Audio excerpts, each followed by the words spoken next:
Welcome to the Kaleidoscope of Possibilities, Alternative Perspectives on Mental Health. My name is Dr. Adriana Popescu. I'm a licensed clinical psychologist and leader in the field of mental health, energy psychology, addiction, trauma, and empowerment. In this podcast, we will be exploring mental health from a variety of perspectives, from the spiritual to the shamanic and beyond. What if mental illness isn't everything we think it is? What if everything we see as a pathology is actually a possibility? What else is possible with mental health? Hi, everyone. Dr. Adriana Popescu here with you today with another episode of Kaleidoscope of Possibilities, Alternative Perspectives on Mental Health. I'm really excited for the conversation we're going to have today. I have with me Jonathan Robinson. He's a former psychotherapist and a best-selling author of 16 books. He has reached over 200 million people around the world with his practical methods, and his work has been translated into 47 languages. Mr. Robinson has made numerous appearances on The Oprah Show and CNN, as well as other national TV talk shows. Jonathan's most recent book, which I have right here, is called Ecstasy for Couples: How MDMA Therapy Can Help You Create More Love and Less Conflict in Your Relationship. In the book, Jonathan shares the best methods, stories, and ideas he's learned from leading over 700 MDMA journeys and teaching hundreds of therapists how to do his unique protocol over Zoom. Welcome, Jonathan. Well, it's great to be here, Adriana. Thank you so much for being with us today. And I would love to hear a little bit more about you and your story. How did you come to be doing this incredible work? Well, I was blessed to have a highly dysfunctional family. So by age 12, I was thinking, I can't leave my family, so maybe I can go deep within and find some peace, which led me to learn how to meditate and do self-hypnosis and such at a young age. And then, of course, exploring drugs as a teenager. And the first time I took MDMA, it kind of opened up the whole world of feelings and love and connecting with others that I really didn't know about. And I thought it was when I became a therapist, the best thing since sliced bread for really accelerating therapy. And back in the 80s, it was legal. So in my graduate work, I did work on MDMA and PTSD. And then 2 months after I graduated, they made it illegal. And that's a whole story.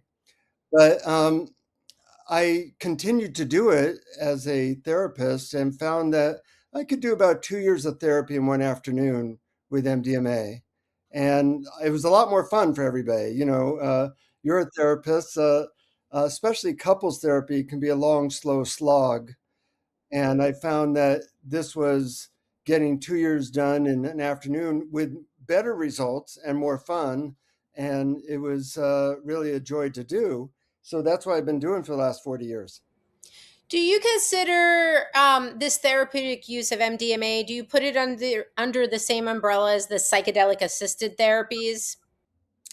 Well, not really, because, MDMA is not like the other psychedelics like magic mushrooms, psilocybin, LSD, ayahuasca. It's very different. It really is like you at your most sober, loving, open, uh, non-defensive best. And for people who aren't familiar with it, I'd like to share a story that's kind of funny. My parents always wondered why I was dealing with this drug that at the time was illegal.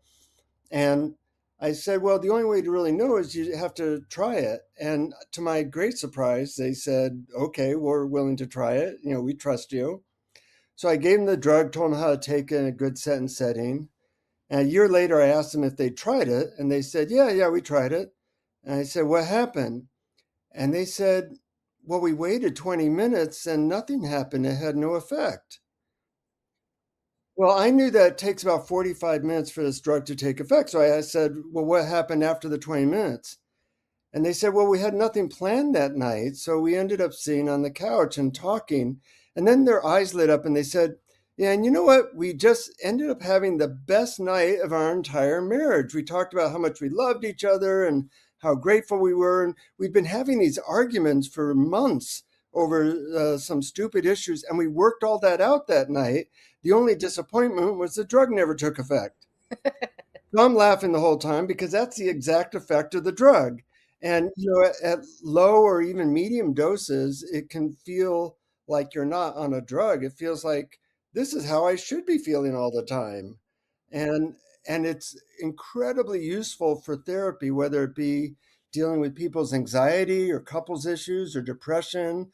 Of course, it's being talked a lot about for helping people with PTSD. Some great results there. So I just find it to be like the Swiss Army knife of therapy methods, and it's really an honor to work with people on that medicine. Yeah, and it is. And it really is a form of a medicine. So tell us, for the people who may not be as familiar with it or haven't done it themselves, like where did it come from? Like how did we even figure out that it has these really beneficial therapeutic uses? Well, theory history is it was actually invented in 1912, but they were looking for a blood clotting drug, and it didn't work that well for that. And then in the 70s, a man named Alexander Shulgin uh, came upon it. He was a chemist, and he experimented with trying to find new drugs that might expand consciousness. He came across this and he said, "This is incredible." He gave it to all the therapists in the Bay Area at the time, in San Francisco area, and they started using it for couples therapy and found that it worked amazingly well. And then it got into the whole rave dance scene. So people who discovered it that way didn't really know its therapy potential. They knew it felt great. They knew they loved everybody. But when it was made illegal, the research was stopped until an organization called MAPS, that you might have heard of, started funding research showing that it was 35 times more effective than the next best treatment for PTSD, which is antidepressants. So the FDA was going to approve it in last year, and they decided not to, based largely on politics, big pharma money, and a host of other things that interfered with it. But it'll probably actually be approved probably in the next year or two, just because uh, uh, Donald Trump just signed an order making it more available for veterans, more available for doing some more research. And so it'll probably be made as a medically prescribed drug in the next year or two. Yeah, which was really surprising, right? I think so many people, I have a good friend who was involved in that project, and everyone was so disappointed to hear the FDA result, because if you look at the research, I mean, it's amazing. And she just Mhm. had so many profound, like, stories of people's healing from horrific, traumatic things in one session, like you said. Um, Really phenomenal. Yeah, and I want to make a comment here too. As someone who actually discovered this particular drug through exactly that scene, I got into the dance scene in my 20s, and first tried it there. The recreational use of a drug, whether it's MDMA or LSD or mushrooms or whatever, is really, really different than a therapeutic intentional. We talk a lot about set and setting, Yeah. right? And especially, here in Northern California, other places, we have Burning Man, we have all these festivals, and people are going and taking these very powerful drugs, oftentimes, without knowing what they're doing or knowing, like, what the effects are going to be, and they don't always have very good experiences. Can you talk a little bit about this whole idea of set and setting, and the difference when you're going into something with a very clear intention of doing, like, healing work versus let's have some fun? Yeah, people who have been exposed to MDMA or ecstasy, as I call it, uh, in the dance scene are always surprised, like, oh my God, I had no idea this would be so useful for therapy. You get right to the heart of the matter very quickly. Um, and so there's that. And also, unlike the other psychedelics, which are a little bit unpredictable, I've led maybe 700 sessions on MDMA, and exactly zero people have had a bad experience. So that's 0 for 700 so far. Whereas with magic mushrooms, LSD, ayahuasca, about 20% of the people have a difficult experience. So they're very different. And I actually can do this work over Zoom because it's so safe, and find that it actually works better over Zoom for reasons I'm not sure why, but maybe people feel comfortable in their own home. Um, and and therefore it's really nice to have that set and setting where you're comfortable. You might have your dog or cat there. It's that, along with the guided intention that I bring as a therapist or a former therapist. I gave up my license a bit ago. But the intention that they bring and I bring to it really makes a huge difference. And people are often surprised, like, oh, I couldn't believe that I could change that quickly based on just one session. Hmm.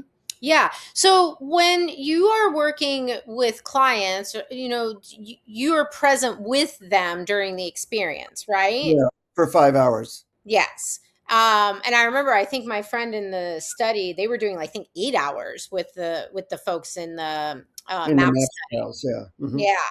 Yeah. So what about if people wanted to do this more on their own, whether it's an individual or a couple? Um, like, do you recommend that, or do you think that it's better? I mean, as a therapist, because I don't know what's going to come up for people, especially if there's like trauma there or something, Mhm. I would think having the therapist or a trained facilitator there would be safer, but can people do this on their own as well, still with that therapeutic intention?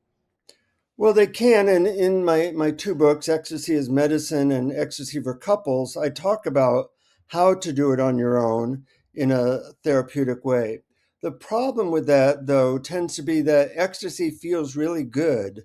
And you might have a written intention or whatever, but a lot of times couples that have been having trouble for the first time in years are feeling amorous together, and they end up just hugging and being sensuous rather than doing therapeutic work, which might have lasting value.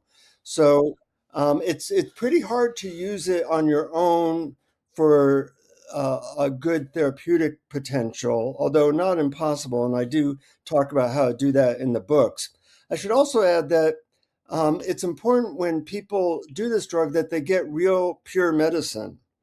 Now, I have a way of getting that to them in a way that has no legal problems. But on the street, maybe 40% of the MDMA on the street is not pure MDMA. So I always say, if you've ever had a bad experience on MDMA, you weren't taking MDMA. You know, Absolutely. I mean, that was true back in the day, and when we in the 90s, when I was part of the whole, scene. You yeah, didn't know what you were getting. I did have a bad experience that was much more hallucinogenic. right, I actually think it was a drug called 2CB and not right. MDMA. And you're right. They're cut with all kinds of adulterants, and oftentimes it is methamphetamine or some sort of amphetamine put in there, Mhm. and that can increase fear, paranoia, anxiety.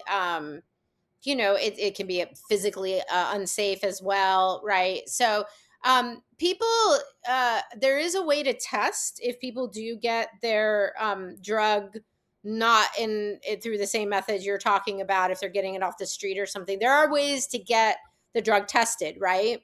Yeah, and I talk about that in the book as well. But the simple version, people can go to a website called dancesafe.org, and they can buy for $2 a fentanyl strip just to make sure that there's not fentanyl in your MDMA. And there's also more expensive drug testing kits to make sure it's pure.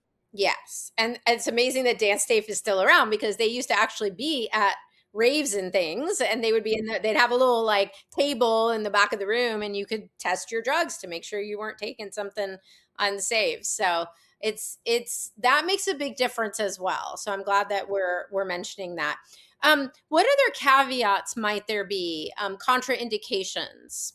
Well, the biggest caveat is you really shouldn't be taking antidepressants and MDMA at the same time because they work on the same neural pathway. It's not particularly dangerous, but they cancel each other out, so you end up having no effect. So that's the number one contraindication. There's also medical things, which I talk about in the books, where if you have really high blood pressure, or you're have had a stroke or heart attack, you have to be concerned. Certain medications that deal with those concerns, especially high blood pressure, sometimes you have to wean yourself off for a couple days. So it gets complicated, but in almost all cases, if you're not uh, incredibly unhealthy and you aren't on antidepressants, then it's a pretty safe drug. Mm-hmm. And for people who, again, maybe don't know as much about this, what can they expect to feel like when they take a pure, Yeah. unadulterated version of this? What does it feel like? How long does it last? How are they going to feel the next day? Uh-huh. Well, it's not called ecstasy for nothing, though it might be better called euphoria, meaning you just feel really open-hearted and really clear-headed, and also very peaceful. So that's why it's so useful in therapy, is you can literally guide people through their trauma without feeling traumatized, because it reduces blood flow to the amygdala, which is the part of the brain that helps us feel fear. So when I'm working with couples, they may have avoided certain conversations around sex or money or the kids, or trauma, and they can have those conversations openly, rationally, with no fear, no anxiety. It's really quite remarkable that way. And so people feel open hearted, they don't feel defensive. As a therapist, and you know this, Adriana, that it can take a while to build trust and rapport and safety with a client. On MDMA, that takes about 10 minutes. On not on MDMA, that can take 6 months. Yeah, true. So, I do this training to train not just therapists, but healers, people, coaches, stuff. Um, and they learn how to do these methods. It's actually like a 50-hour course on how to do this. And 500 people have taken that course just because results speak for it. And I want to offer your listeners, if they're interested in learning about that, they can go to mdmatraining.net and learn about it. And your listeners can get $200 off by using the coupon code KOP for Kaleidoscope of Possibilities, KOP 200, and they'd get $200 off that price. But the reason why it's gaining so much attention is that it just works, it's convenient, and for a lot of clients, they're saving a lot of money, because rather than spend 2 years in therapy, they're getting their therapy done in a day. Wow. And thank you for the generous offer. That's so cool that people can get that discount. So we'll be sure to add that to the show notes as well. Mhm. Um, so I have a couple of questions, based on what you were saying. I'm curious about, what do you think it is about MDMA that is so good for working with trauma and PTSD, individually or in couples? Well, I think the problem with trauma is that your brain just keeps on replaying and re-triggering yourself into the anxiety. It's almost like you get caught up in a thought loop or an emotion loop that you can't get out of.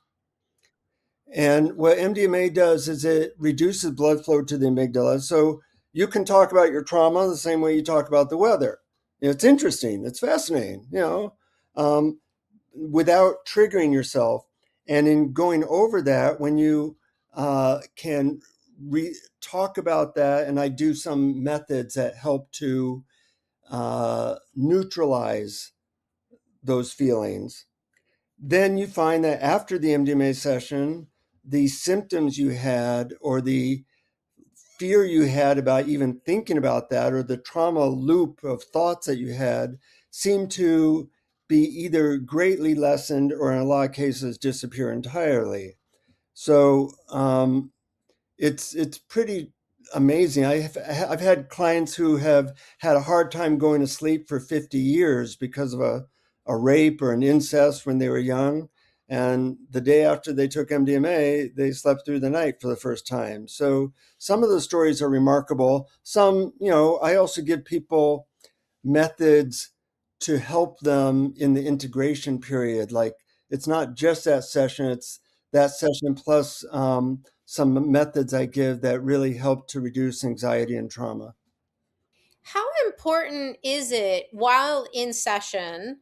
How important do you think it is for people to talk about? And I guess I'm thinking maybe more individually if we're working, let's say, with someone who has PTSD. How important is it for them to talk about what happened versus maybe they're just internally, remembering or whatever it is? I think I do brain spotting, and Uh-huh. sometimes people are processing out loud with their words, and other times it's very quiet and it's very internal. Does it matter with the MDMA? Well, that's a good question, and it would take a lot of money, a lot of time to give a definitive answer. But what I've seen, this organization called MAPS, which stands for Multidisciplinary Association for Psychedelic Studies, they had a non-interactive, mostly non-interactive approach, which is you listen to music with blindfold while taking the MDMA, and they found that it was quite effective. But they did 3 sessions, and I generally only do one.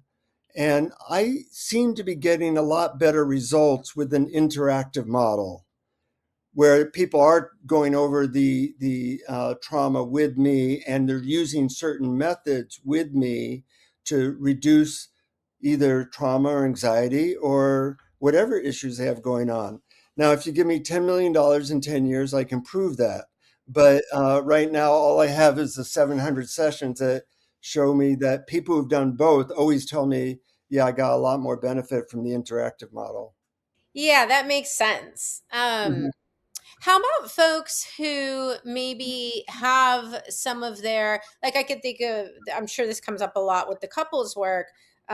One or both people in the relationship have previous sexual trauma or, I don't know, some kind of relational trauma, narcissistic Yeah. abuse, something along those lines. And so their relationship is being impacted by that person's previous experiences. Would you recommend that maybe the person with that trauma first does some individual work, or should they go ahead and do the work with their partner? Like, what do you Well, do? I think it depends on whether their partner is willing to do that. They've done studies on this actually, and they find that having a partner there, even if they're not on MDMA, with their partner who's been traumatized in whatever way on MDMA, that seems to be better than uh, like the best possible scenario, because then they get to understand the trauma better and such.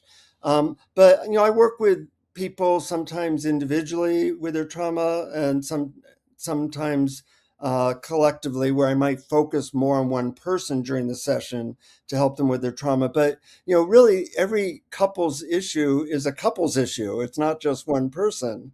So you get really good results when both people are there, if possible. And as a therapist, that every couple thinks they're unique, but really all difficult relationships come down to the same few patterns of shaming and blaming and complaining and explaining, and none of that is helpful. We haven't been taught relationship skills, and yet relationships are the single biggest factor in how happy we are in life. So on MDMA, I can really help couples understand each other and break some patterns that were really toxic to the relationship. I never have couples come into my office and say, "We really understand each other. That's why we're having so much trouble." No, You know, no. It's those dysfunctional family of origin dynamics, right? I mean, I don't know a lot of people that grew up in healthy, happy, really like emotionally open and vulnerable and communicative. I know they're out there, but I haven't seen a we lot of never get to see them though. no, we don't see them in our offices. Um, yeah. So then, I mean, that totally makes sense. And when you wrote about those blaming, shaming, all those things in the book, it reminds me of Gottman's the four horsemen of the apocalypse, stuff Yeah. the that are the relationship killers. And and people aren't even conscious that they're doing it, or they just think that's how it is because that's what they saw growing up, or that's what was done to them. Do you really people change those like lifelong patterns in one session? I mean, it sounds miraculous. Well, I should give a couple caveats. First of all, when I work with people, I do one session where they're not on MDMA, so I learn their issues, learn their patterns. Then we set up the 5 hour session, which almost every case is on Zoom now, which seems to work great. Um, and I also record the sessions, and I require that people listen to them because they've never heard themselves talk rationally through problems lovingly with their partner. And that is really impactful, the recording. And then what I do is in the integration session, which is like a week later, we go over a couple of very simple techniques that I've learned transform a relationship. So you have the MDMA transforming it, you have the techniques transforming them, and then it's a matter of can they use those techniques. Most of my techniques take less than 5 seconds to do, so they're not complicated, but they work. Let me give you an example, because people have no idea what I'm talking about. Um, and I have like a dozen of these techniques, and 30 years ago, I was on Oprah for one of these books called Communication Miracles for Couples. She said it was the best couples book ever written. It sold 1 million copies. And I did a lot of couples work. But as you know, couples work is hard with not on MDMA. People come in with a lot of resentments. And this way I can break through that really quickly, get to the problem solving. But here's a very simple technique I can give to your audience. Whenever you feel like you might be getting a feeling tense with your partner, that the communication is not going well, either of you can say the words yellow light, and you have an agreement that if either of you say yellow light, you'll take 2 minutes to be quiet. What this does is it breaks that cycle momentum that leads to a spiral downwards of hurtful feelings and communications that really damage the relationship. So just that ability to say yellow light at the right time can reduce arguments by 90%. Well, when people see that and they understand that, and the method is that easy, they do find that they can use that and that things do tend to transform if they will use their learnings from the session and these simple methods. Wow. Now, what if it's a bit more complex? Like maybe we're looking at people who have like PTSD, unresolved trauma, or some other kind of mental health diagnosis, one or both of the partners. I work with addiction, and Mhm. co-occurring is the norm there, right? Co-occurring mental health disorders. So in those cases, um, how what have you seen happen for folks when they do the MDMA assisted work? Well, it certainly accelerates everything. Sometimes after I do an integration session with somebody, I suggest, I think we should do one session a month for the next 3 months to make sure you're accountable for keeping up these behaviors. I'm pretty busy, so I don't try to keep people for a long time, but I do understand and realize that some people need more help and more accountability, and I try to give them that as best I can. Speaking of that for a moment, back to sort of contraindications. Now that I brought up addiction, right? Like we're seeing, and I work in the addiction treatment industry with rehabs. And Mhm. when all of this was coming out, the MAP study, and the ketamine and the psilocybin and all that, um, there was a mixed bag for the in recovery crowd, right? Because Mhm. there are certainly people who would love to try, some sort of medication assisted therapy like this, with psychedelics, with MDMA, but they have a history of addiction. They're in recovery. They don't. We know ketamine is addictive, and that we've had some bad things happen even in the public eye. So yeah, how about that issue? Well, they've done some studies on this, and the good news is that they find that very, very few people seem to get addicted to MDMA because it kind of has an anti addictive quality to it, meaning that the more you take it, the less effect it tends to have. So people who might want to be addicted to it, they try it 3 times in a month, and you notice the third time, then nothing happened. So for that reason, it seems to not create trouble for, say, 99% of people, 98% of people.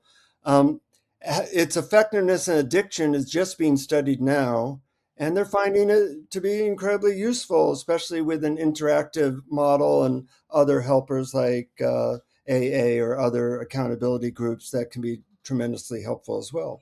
Hmm. Yes. Yeah, and we know that that happens, that the impact of it lessens over time. This is why people who party with ecstasy tend to have to take more pills, and they're still not getting, more pills in one setting, and they're still not getting the same effect. If anything, if I remember correctly, because of the chemical structure of the MDMA molecule, there is some level of amphetamine in it, and if you're taking higher and higher doses, you're going to be getting more of the unpleasant side effects of like too much stimulant, Yeah, right? you start to get none of the pleasant effects and all the unpleasant effects pretty quickly, which, in alcohol that can take years. But with MDMA, if you take it 3 times a month, you'll get that. Yeah. So it's really important for people to understand that, even if they're not using this therapeutically, that there are dangers to this, Mhm. and that we have to be mindful of that. I'm curious if you've had, Jonathan, experiences of, or I think there's been some research with some drugs on this, group settings, like using medicine like this with a group of people, perhaps. Yeah, they're studying this with veterans now, and they really think that's going to be the future of that model of a bunch of veterans taking it together and finding that they had great results individually, had great results with couples, but they're finding it much more cost effective to get 10 veterans in a group doing it together, and the results seem to be the best and also the least expensive, since you only have to one therapist for 10 people. So I've led some groups, not veteran groups, but other groups with people who are, say, living together or working together, and they hire me and I lead those groups, and they're tremendous fun. It's so moving to see people who feel separate, whether it be a couple or a group of people, just heal together in such a human, vulnerable way, that it's always fun to lead groups like that. Yeah, I would think, especially when there's a shared experience, the vet work, especially, right? These Mhm. veterans have the shared experience that very few people outside of that community really understand. Like, war and combat is something most of us have no concept of really what that is. And many of them have lived through it and are still living in it, right? Mhm. So healing with your peers, I think, would be an incredibly powerful experience. And it makes me wonder this question, like, what about the spiritual aspects, like spiritual awakenings that can come from this work? Well, I'm glad you asked about that, because I think it's underrated how spiritually beneficial this can be. A little bit of my background is that I have a podcast called Awareness Explorers, and I interview spiritual leaders, everybody from Deepak Chopra to the Dalai Lama. And so I'm very focused in this area of inner peace, love, and I do find that how people open to the heaven within, the peace within, is very specific and unique. And on MDMA, I often pinpoint that so that they can use those ideas and techniques afterwards. In fact, in one of the Awareness Explorers sessions, I did therapy with a woman from Australia who a year ago did a session with me, and she has not come down. She's now a fully realized being. She lives in a state of love and bliss all the time, which makes me a little bit jealous, because that's not my experience yet. But yeah, she took it, and she just uh, got to this level where she realized, oh, that's who I am, my true nature, and she never came down. And that's been a year so far. I'm glad you shared that. And you're jarring my memory from years ago doing this research myself when I wrote my paper on this. I remember a piece that came up in some of the research I had done was this idea of spiritual bypass, Hmm. and how some people, and this isn't exclusive to MDMA, this goes all the way back to the 60s, and when they were using LSD and other mind opening, heart opening drugs, there were many people who experienced profound spiritual experiences while under the influence of the drug, but then didn't really continue on with, I don't know, practices or whatever to continue that evolution and growth. They were depending on the substance. So they always had Yeah. to take the drug to feel the, the spiritual connection, the oneness, whatever those peak experiences were. Can you speak to that a little bit? Well, that is true. That is what happened. And the way to avoid that situation is think of it that each person has a very specific recipe for finding the love and peace within themselves. So on MDMA, I try to get clear what that recipe is for them and give them methods that get them to that place again. So then in the integration session, we talk about those methods that are going to help them open to that love and peace within. When I first took MDMA, I said, I want to dedicate my life to being able to get back to this place without the drug. So I have done that. I've spent a lot of time doing that. And now I can get to that place. It takes me about 2 minutes, but through a lot of work, I've managed to do that. And for people I guide, sometimes they can get back their 2 minutes. They were closer to it than I was. And some people, it might take half an hour of meditation. But it is important to know how to get back to that place of love, especially in this crazy time we live in, where there's so much stress that if you don't know how to find inner peace, you're kind of screwed. Yeah. I would love to see, I mean, this evolve. There was I was at a conference where they were talking about all this new research with the psychedelics, and there's so many different substances that they're studying. I want to say this was psilocybin, but I'm not sure. They actually did a study. This is a few years ago, where they put Israelis and Palestinians together and gave them the substance in like a therapeutic kind of setting, and had them like try to relate with each other and connect in ways that really probably weren't possible when they were in their more sober state. I thought that was fascinating. Like, think of the implications for hatred and violence and World peace. racism and everything. Yeah. And some of the couples I see start off like that. It's like the Palestinian and Israeli on the separate side of the couch, not looking at each other.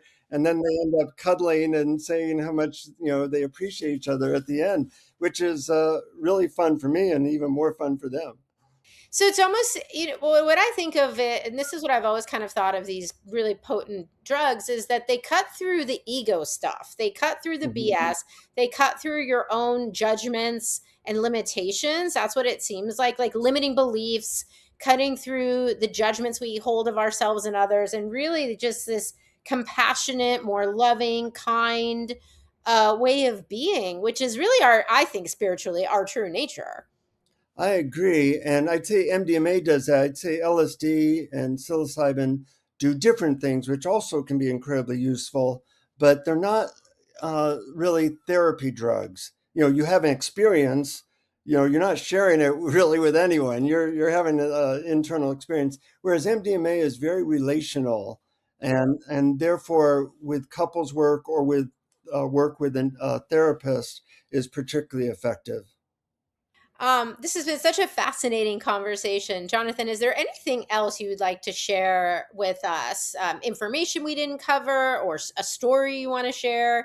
Well, one thing that can be useful to your audience is on my website, which is XTC, the letters XTC as medicine.com. If people put in their email address, they get two documents. One is something called the 12 questions that lead to instant intimacy with anyone. And these are amazing questions that you can really ask your partner, a friend, a coworker, and you'll immediately feel bonded deeply with them. And that's free. And then also on that is 10 ways to avoid bad psychedelic trips.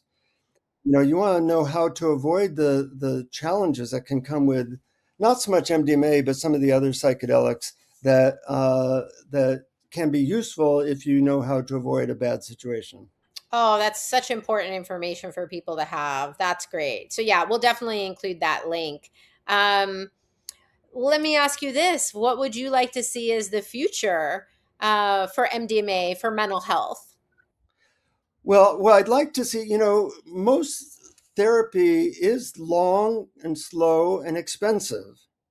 And in this age of so much mental health distress, I'd like it to be the exact opposite: quick, effective, and inexpensive. And in a way, I think that MDMA is doing that. And the fact that I initiated this protocol that allows it to be done over Zoom makes it, one, a lot less expensive, a lot more convenient, and that rather than having to go to a therapist for a year, you get what you need, you get some methods to help with your issues, and it's even a fun process. So that's what I hope is the future. And I think Americans in particular, they want good results quickly and not a ton of money. So I think that that's what's going to happen in the future.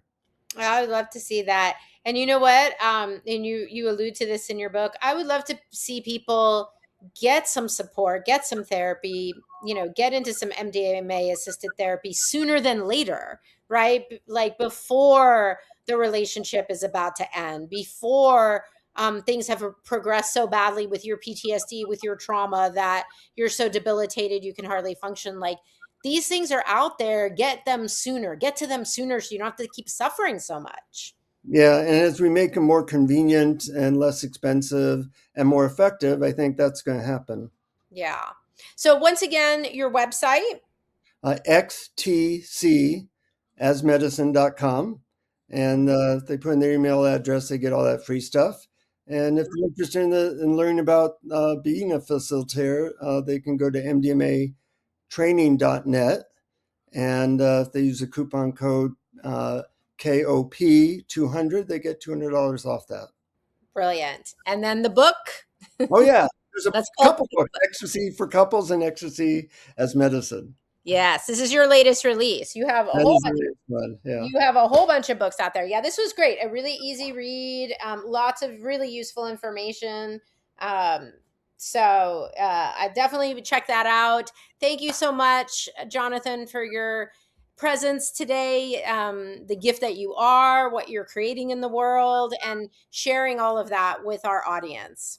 Well, thanks for what you do, Adriana, and for your great questions too. I really enjoyed it. Thank you. Thanks everyone for tuning in today. If you have found this podcast helpful, please do share it, like, comment, subscribe, rate it, all the things that help us get this information out there in the hands of the people who need it the most.